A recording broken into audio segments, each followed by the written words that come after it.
Welcome to the Crypto Boss Ninja channel. Do know we have a Telegram group free to join, and then inside that we have a Patreon you can join, which would get you to a paid Discord where I give you my trade setups.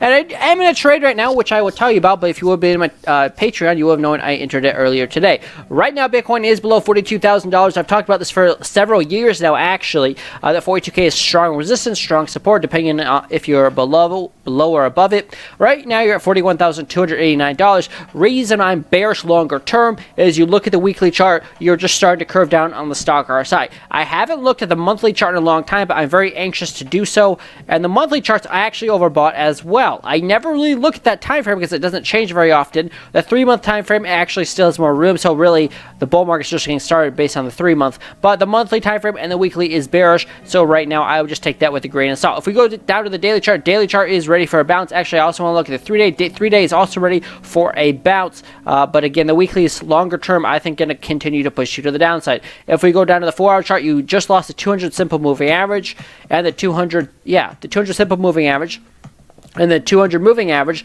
So that's what I'm looking at right now. To me, that's bearish, making a lower low as we speak. Your previous low on Bitcoin was 41.5 basically, and now you're at 41.2, 41.3. And frankly, you continue to make a new low. The 1-hour chart is also below the 200 moving average. And really, the next support for Bitcoin is going to be on the macro time frames. On the smaller time frames, you definitely have more support. But on the macro time frame, I'm looking at $33,274 as the next massive support.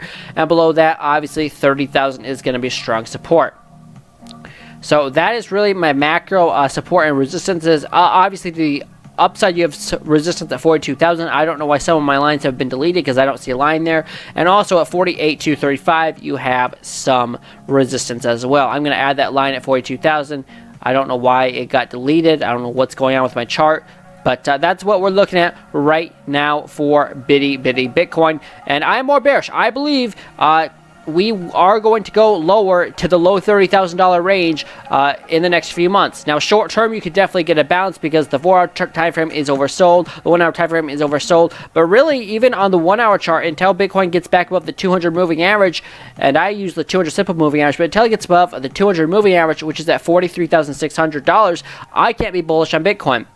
If you get above it on the 1-hour time frame, then you can look at the 4-hour time frame, and then you have to get above it on the 4-hour time frame, which right now is at 43.4. So short term, if you want to be bullish, I would look at the 1-hour time frame and say 43.6 has to be broken, and also major resistance at 42. So 42,000 and then 43.6 are your local targets to the upside. But otherwise, on the longer term time frames, I'm actually thinking we go below $30,000, or at least to the lower $30,000 range before we see a new all-time high on Bitcoin, or even until we see the $50,000 range on Bitcoin. So I'm looking for more downside on Bitcoin longer term. Short term, we could see a small bounce to 42, 43,000. With that being said, guys, that's all I got. If you guys enjoyed this video, appreciate if you hit the like, subscribe, share this video with your friends. I'll see you guys in the next update. All right.